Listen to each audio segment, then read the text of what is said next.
प्रारब्ध के सभी दर्शकों को मेरा नमस्कार। मेरा नाम है संदीप आर के सिंह। सभी को नवरात्र की बहुत बहुत शुभकामनाएं। नवरात्रे चल रहे हैं, उम्मीद है लोग अच्छे से मना रहे हैं। और आज हमारे साथ नवरात्र के शुभ अवसर पर व्यालोक जी बहुत बहुत स्वागत है आपका। प्रारब्ध के सभी दर्शकों श्रोताओं के साथ संदीप भाई आपको भी नमस्ते, प्रणाम, जय जय सिया राम। जय जय श्री राम। दर्शकों, आज का जो विषय है वो धुरंधर के बहाने हम एक अलग विषय जो धुरंधर फिल्म में दिखता है, एक समाज की, जिस देश की समाज की वो राजनीति दिखाता है या जो जिस देश का हाल दिखाता है, उसके बहाने एक विषय को हम छुएंगे। वह विषय है कि पाकिस्तान के अंदर की राजनीति क्या है। हम लोग कहेंगे कि राजनीति सब जगह एक ही जैसी होती है, नेता एक ही जैसे होते हैं। नहीं, जहाँ का जो समाज जो डोमिनेंट रिलीजन होता है, जैसे भारत का जो डोमिनेंट रिलीजन है वो हिंदू धर्म है, हिंदू समाज है यहाँ पर मुख्य रूप से। अमेरिका में क्रिश्चियनिटी है, यूरोप में क्रिश्चियनिटी है, पाकिस्तान में इस्लाम है, ईरान में इस्लाम है। तो हर जगह की राजनीतिक चरित्र भी उसके डोमिनेंट रिलीजन के अनुसार, पूरे समाज का चरित्र अलग होता है, तो इसीलिए वहां की राजनीति का भी चरित्र अलग है। इस्लामिक स्टेट की एक अलग राजनीति होती है। मैं इतनी भूमिका इसलिए बांध रहा हूँ क्योंकि वैसे तो मैं एक थोड़ा सा इंट्रोडक्शन आपको देना चाहूंगा। नवरात्र की बात हो रही है तो व्यालोक जी भी जो है, एक भारत में बहुत छोटा सा पाकिस्तानी टाइप का मोहल्ला बनाया गया था, जेएनयू। तो वहां पे नवरात्र की शुरुआत करने वाले और दुर्गा पूजा की शुरुआत करने वाले हमारे व्यालोक जी रहे हैं अपने छात्र जीवन में। तो वो एक अद्भुत क्रांतिकारी काम किया था सर, क्रांतिकारी, बहुत क्रांतिकारी। उससे तुलना मत कीजिए भाई प्लीज। वो क्रांतिकारी, बहुत क्रांतिकारी तो गजब था जी। तो खैर दर्शकों, बात करते हैं धुरंधर फिल्म में। हम स्पॉइलर नहीं देंगे, पर एक दिखाया है, आपने पहली फिल्म देख रखी होगी, कि उसमें किस प्रकार से गैंग्स पे कब्जा हो रहा है, राजनीति गैंग्स का इस्तेमाल कर रही है, माफियाओं का इस्तेमाल कर रही है। भारत में जब तक मुसलमान वोट बैंक का दबदबा रहा, तो आपने भी अपने यहाँ माफियाओं का ही राज देखा राजनीति में। फिल्म में एक माफिया की भी बात हो रही है। व्यालोक जी सर, लंबी चौड़ी भूमिका के बाद जरा बताया जाए, इस्लाम राजनीति कैसे करता है सर? यहीं से मैं कहूंगा कि शुरुआत ही गलत है और हम हिंदू हमेशा इसको गलत समझते हैं, इसीलिए 1200 वर्षों से हम इस्लाम से बरत नहीं पाए। और वैसे इस्लाम भी कोई शब्द नहीं है। इस्लाम क्या होता है? मोहम्मदवाद है। जैसे ईसावाद है वैसे मोहम्मदवाद है, जैसे मार्क्सवाद है। एक किताब, एक संदेशवाहक, एक पैगंबर, और उसके अलावा जो बाकी सारी चीजें हैं। मोहम्मडनिज्म का पूरा जो कोर है, फिलॉसफी अगर आप देखेंगे, वैसे फिलॉसफी को फिर आप दर्शन न समझिएगा, क्योंकि दर्शन नाम की और आध्यात्मिकता नाम की कोई चीज नहीं है। Mohammedanism is nothing but it's all about loot and कब्जा। कब्जे की पूरी रणनीति है।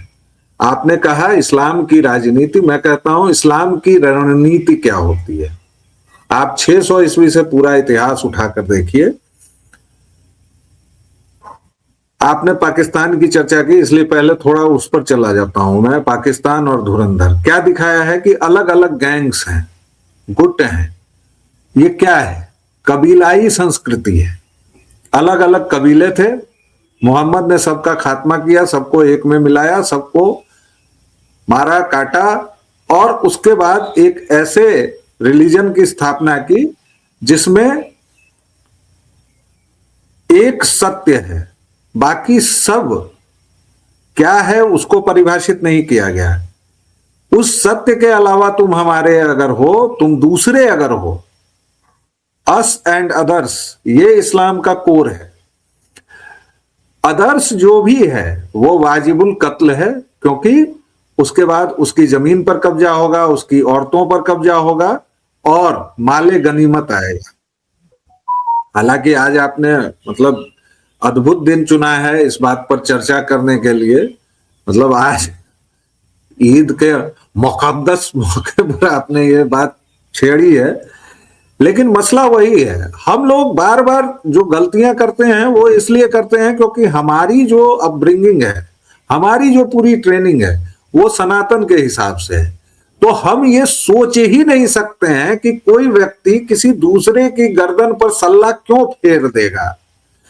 हम कभी अपने स्वप्न में इस बात का अंदेशा नहीं कर सकते हैं, अपने स्वप्न में भी यह नहीं देख पाते हैं कि यदि कोई उसकी प्रार्थना का, उसकी अभिव्यक्ति का तरीका दूसरा है तो वो मेरा दुश्मन कैसे हो गया। भाई इसी धरती ने ना, सुहेल देव पासी ने मार मार कर जिसको भगा दिया, उसी की मजार को पूजने चले जाते हैं हिंदू 100 साल अरे बाद, सर, 150 साल बाद। मैं वहां रहा हूँ, उस दरगाह मेले पे हम लोग बचपन में जाते थे। और मैं 2000 जब 16 या 17 में जब मैंने संजीव सान्याल जी को पहली बार सुना, जब उन्होंने कहा कि there was a king Raja Suhel Dev Pasi from Bahraich, मैंने कहा बहराइच, ये तो मेरा है, मैं था वहां पर। तो वह तो क्या तो मतलब वो वो मेरे लिए एक शॉकिंग।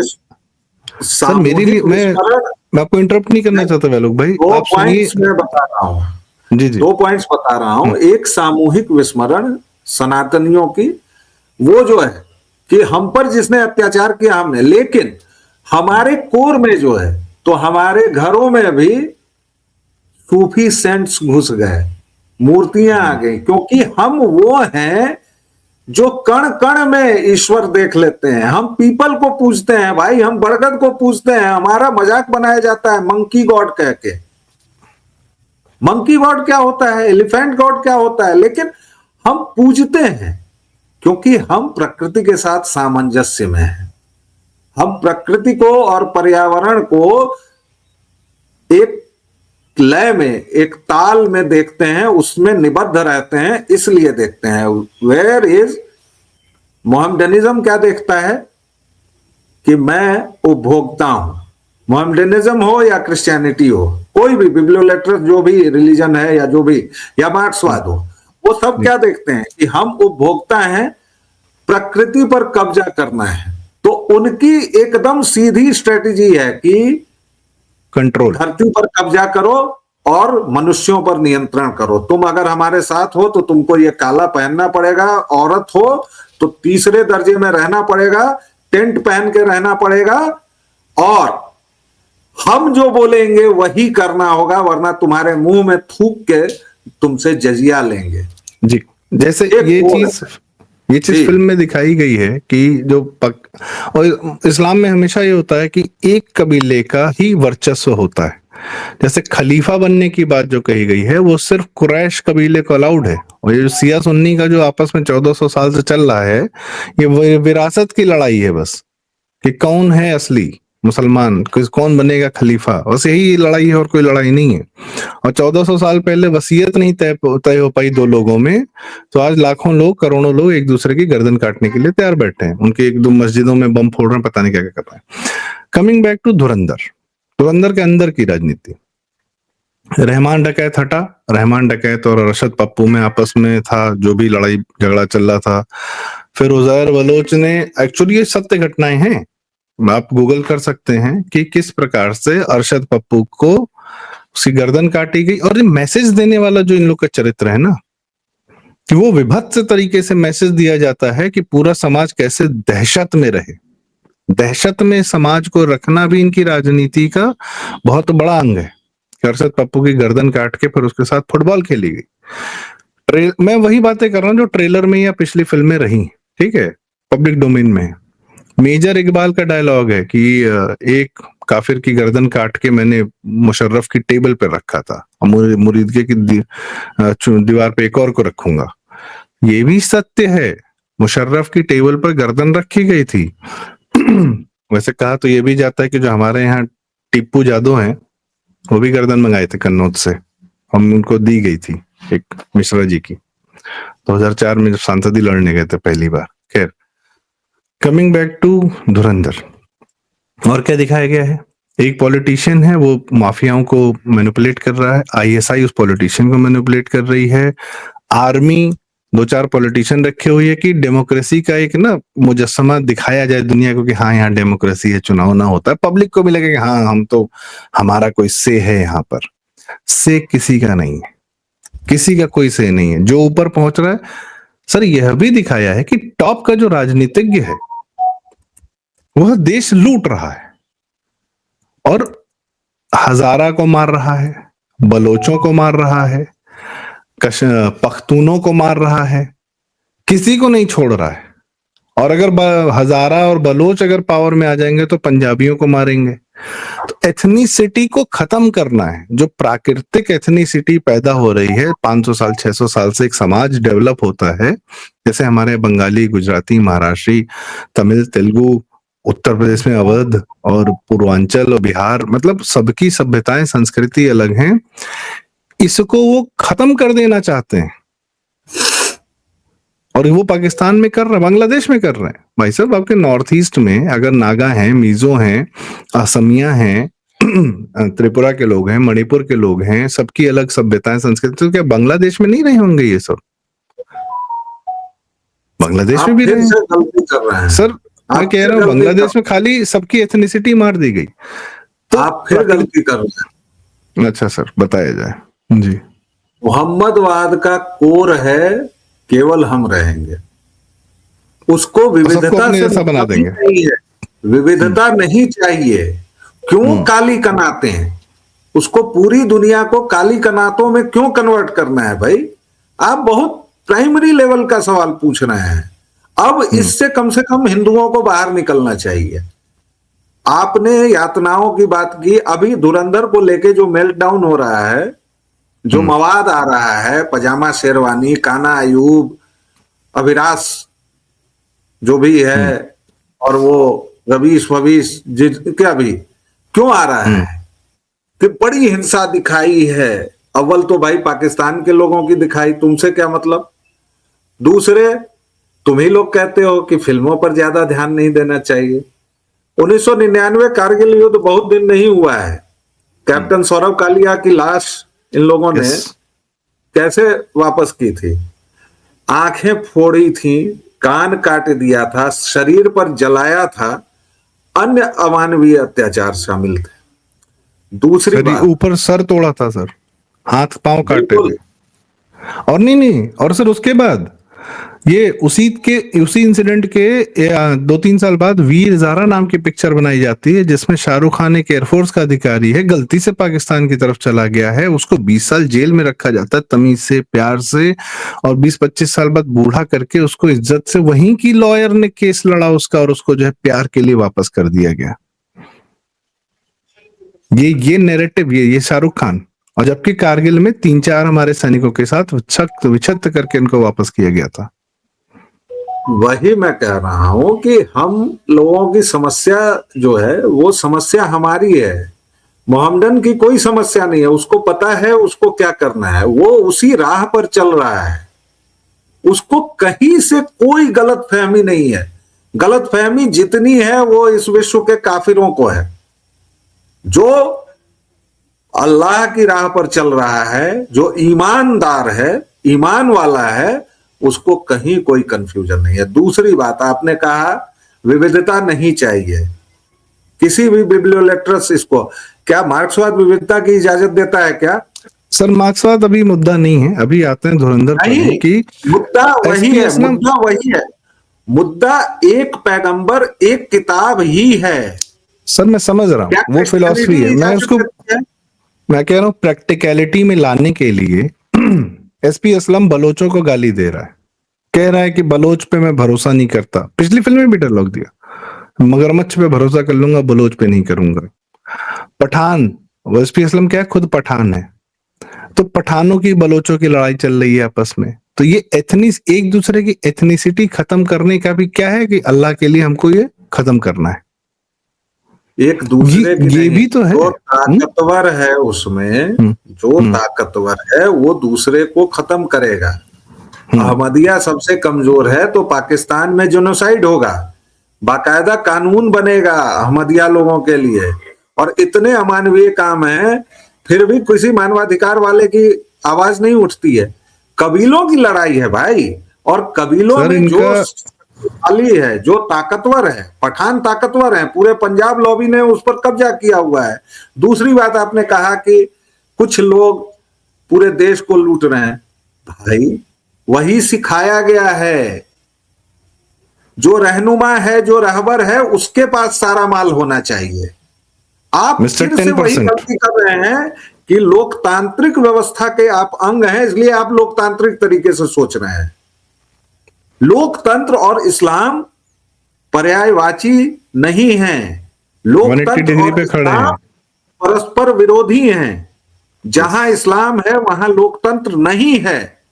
आप मुझे एक उदाहरण दे दीजिए 57 देशों में। एक सेकंड और सर, जहां इस्लाम लोकतंत्र का फायदा उठाता है मुसलमान वोट बैंक बनाकर, और जो जो सरकारें मुसलमान वोट बैंक के सपोर्ट से आती हैं, उन जगहों का हाल देख लीजिए, उन प्रदेशों का उस समय का हाल और काल देख लीजिए। बंगाल, ममता बनर्जी पूरी तरीके से मुस्लिम वोट बैंक को 50 साल पहले, उनके 35 साल पहले, 15 साल पहले वो कम्युनिस्टों का मुसलमान वोट बैंक, बंगाल का क्या हाल कर दिया है, बांग्लादेश का क्या हाल कर दिया है। बिहार में जब तक लालू था, मुसलमान वोट बैंक सपोर्टेड, क्या हाल देखिए किया। उत्तर वो प्रदेश का तब तक माफिया नहीं दिखाया है, क्या रुकेंगे। हाल किया। देखिए वो केजरीवाल था तब दिल्ली में सर, नया नवेला, लेटेस्ट मुसलमान वोट बैंक सपोर्टेड, क्या हाल किया दिल्ली का। देखिए जी। देखिए वो तब तक नहीं रुकेंगे जब तक भारत में इस्लामी हको हुकूक और दारुल इस्लाम न हो जाए। वो रुकेंगे ही नहीं। आप कोशिश करते रहिए, कोई मतलब नहीं है उन कोशिशों का। आपके आपके और मेरे बीच आज बड़ी अच्छी बातचीत हुई है। दर्शकों का कमेंट आएगा कि संदीप जी बोलने दीजिए, व्यालोक जी बोलने दीजिए, क्योंकि आज हम लोग बातचीत कर रहे हैं, सचमुच बातचीत कर रहे हैं। आज कोई एक तरफा प्रवचन नहीं हो रहा है और ये तरीका अच्छा है। लेकिन स्ट्रीम यार्ड की प्रॉब्लम है कि वो कई बार बातों को मतलब देर से आती है, तो वो कई बार ओवरलैप हो जाता है। तो दर्शकों श्रोताओं उसका संज्ञान लीजिएगा, थोड़ा सा हमारे साथ धैर्य बनाए रखिएगा। आपकी तमाम बातों का सार 3 वाक्य में मैं कहता हूं। इस्लाम लोकतंत्र विरोधी है। इस्लाम का जो भी शक्तिशाली व्यक्ति होगा, जो भी खलीफा होगा, उसके पीछे पूरी जनता चलेगी। और दूसरा कबीला जो भी होगा उसके खिलाफ ये लोग हथियार उठाएंगे। जिस देश में 99% मोहम्मदन है, उस देश में क्यों लड़ रहे हैं, आपस में क्यों लड़ रहे हैं? क्योंकि ये विचारधारा ऐसा है कि जब इसको कोई कुछ नहीं मिलेगा तो ये अपनी पूंछ से लड़ेगा। और तीसरा, इस्लाम और महिला अधिकार, ये तीनों चीजें नहीं है। आप देख लीजिए धुरंधर फिल्म में अभी तक फेमिनिस्ट लोगों की निगाह क्यों नहीं पड़ी, मैं तो इस पर आश्चर्यचकित हूं। भाई उसकी जो 2 अदाकाराएं हैं, चाहे वो डकैत की बीवी हो चाहे इसकी मजारी की, दोनों का क्या हाल है? हमको जो करना है हम करेंगे, तुम घर में रहो, बच्चे पैदा करो और अपना आराम से रहो। बहुत से बहुत एक थप्पड़ मार लो कभी कभार, इसके अलावा कोई तुम्हारा। हमजा ने जब पहली शादी की तो स्टेज पे उससे क्या बोला जाता है कि भाई साहब मुबारक हो, आपकी पहली शादी है। और रहमान डकैत उससे क्या बोलता है, बच्चे पैदा कर भाई, बच्चे पैदा कर।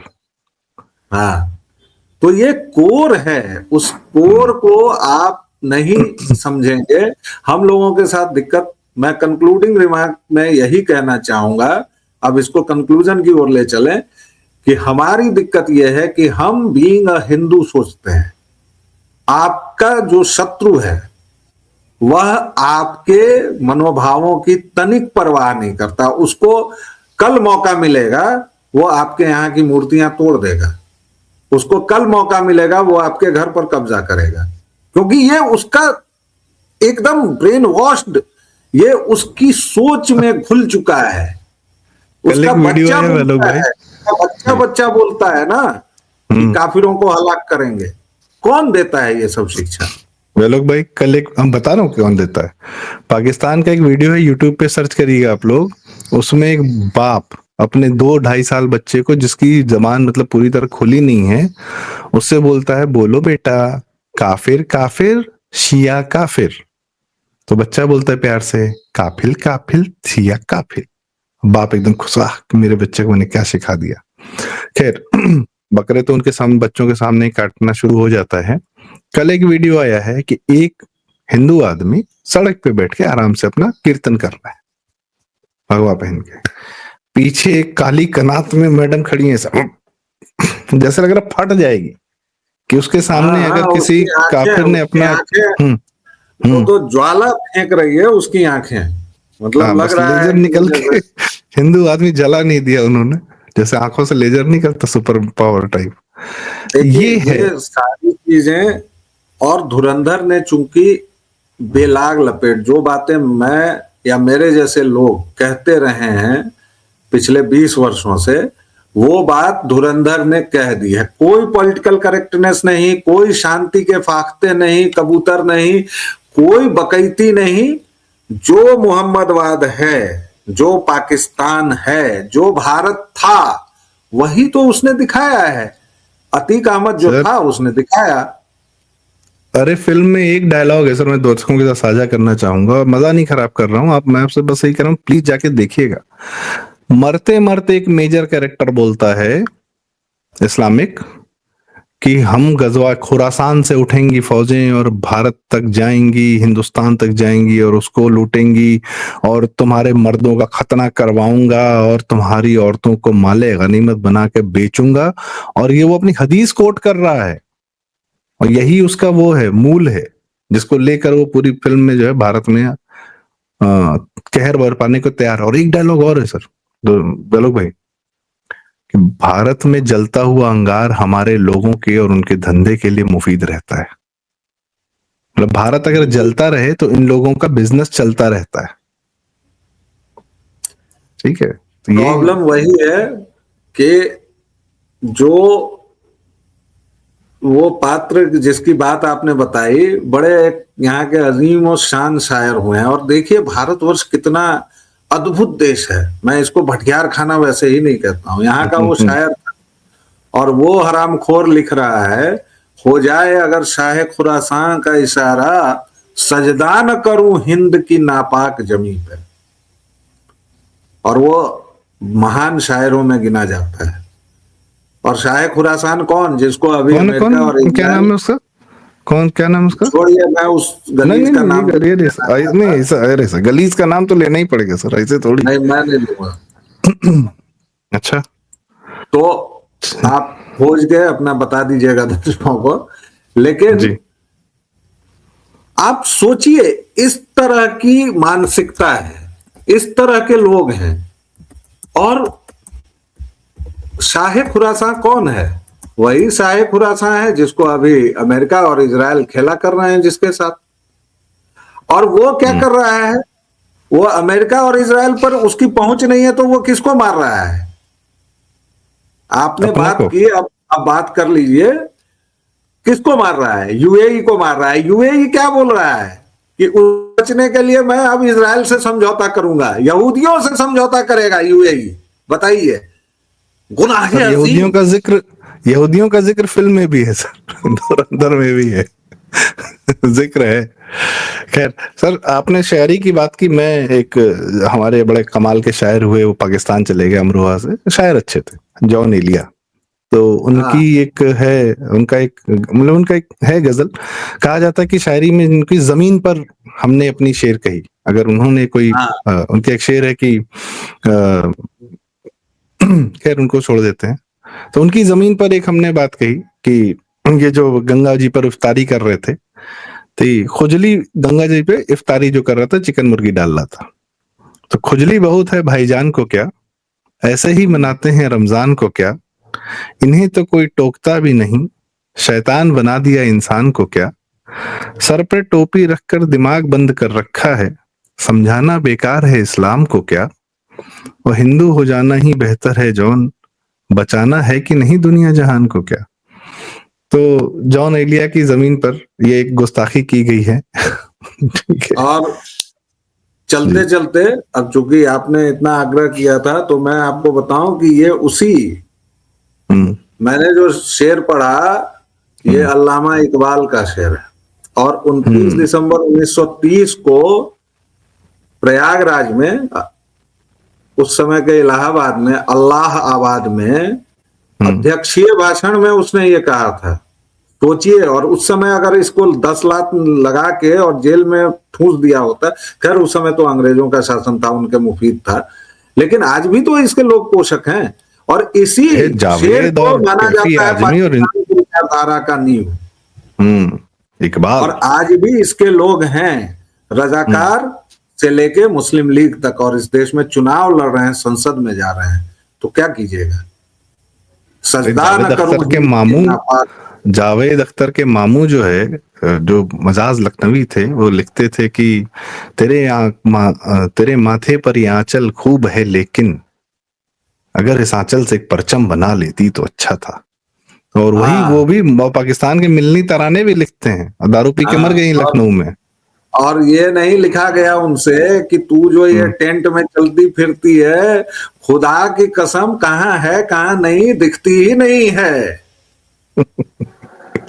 सही है। तो धुरंधर फिल्म के बहाने इस्लाम की राजनीति पर बात करना बहुत आवश्यक था, क्योंकि पाकिस्तान में ये अमन की आशा चलता था, तो अरे वहां के लोग तो बड़े अच्छे हैं, अरे हमसे पैसा नहीं लेते, हम क्रिकेट मैच देखने गए थे, किससे नहीं लेते हैं? जावेद अख्तर से, शबाना आजमी से, ये जो यहाँ के सेलिब्रिटी जाते हैं खाली न्यूज सर्कल्स में, और यहाँ के लोगों को वहां ले जाके खिलाया पिलाया जाता था, शबाब कबाब कराया जाता था, किस लिए? विनोद शर्मा और पता नहीं कौन कौन, ताकि वो भारत बेचें। और आज धुरंधर ने पाकिस्तान के अंदर की गंदगी, इस्लामिक समाज की गंदगी, वो गटर जो है ना, पेज 3 फिल्म में डायलॉग था कि ये मुंबई की गटर है, बंद रहे तो बेहतर है, तो पाकिस्तान के अंदर का गटर खोल के सामने रख दिया, और यही सच है, और इससे भी ज्यादा विभत्स है। खैर, इसके साथ आज की चर्चा का समापन करते हैं। धुरंधर जरूर देखें। इस्लाम की राजनीति, इस्लामिक समाज को अपनी आंखों से दूर से, पॉपकॉर्न हिंदू पॉपकॉर्न लो, आराम से बैठो, तसल्ली से इस्लामिक समाज की गंदगी देखो, और अपने आप को वैसा बनने से रोको। और जो भी मुसलमान वोट बैंक के सहारे नेता आ रहा है आपसे वोट मांगने, उसको थपड़िया के वापस कर दो। ठीक है? चाहे वो अनुराग भदौरिया हो, चाहे वो समाजवादी पार्टी के लोग हों, चाहे छोटर पुटर हो, चाहे सौरभ भारद्वाज हो, कोई हो जो हिंदू सेकुलरिज्म और मुसलमान वोट बैंक के सहारे आ रहा है और कह रहा है नहीं गंगा पे इफ्तारी करना, तो ठीक है, क्या दिक्कत है इसमें? उसको 2 थप्पड़ मारो और उत्तम नगर जैसे हो जाओ। उत्तम नगर की होली खराब की, आज उन्होंने पूरी ईद खराब कर दी उत्तम नगर वालों ने। तो उत्तम नगर वालों को बहुत बहुत बधाई, साधुवाद। दिल्ली की जनता उठ खड़ी हुई है, बाकी देश भी उठ खड़ा होगा। बहुत बहुत धन्यवाद बालक भाई। इसी के साथ आज की चर्चा का समापन। आप लोग को यह जय जय बातचीत श्री कैसी राम। लगी? कृपया वीडियो और दर्शकों से कमेंट्स में अपनी अनुरोध राय कि हमें जरूर बताएं। जी सर। चलते चलते अनुरोध कि शाहे खुरासान, और मैंने अभी ईरान के उससे जोड़ दिया है, लेकिन खुरासान का मतलब टर्की होता था, उस समय खिलाफत चलती थी, तो वो तुर्की अभी भी 3 देशों को ये लोग मानते हैं, तुर्की, ईरान और सऊदी अरब से चलते हैं, तो अरे इसलिए सर, वो सब जहां से पैसा पाते हैं उसी को बाप बनाते हैं। अभी आजकल सऊदी अरब को खारिज करके बैठे हैं भारत वाले, ईरान के समर्थन में जा चुके हैं, सऊदी से कमाए हैं, सऊदी को खारिज कर रहे हैं। इनको जब मौका मिलेगा बाप बदल लेते हैं, ये तो उसमें कोई शंका नहीं है जी। आखिर जिंदगी भी तो जीनी है। ठीक है, तो यही सही। ठीक है, तो कृपया कमेंट्स में अपनी राय हमें जरूर बताएं, वीडियो लाइक करें, शेयर करें, चैनल जरूर सब्सक्राइब करें। आलोक वाणी और प्रारब्ध। बहुत बहुत धन्यवाद। नमस्कार। जय श्री राम। जय श्री राम।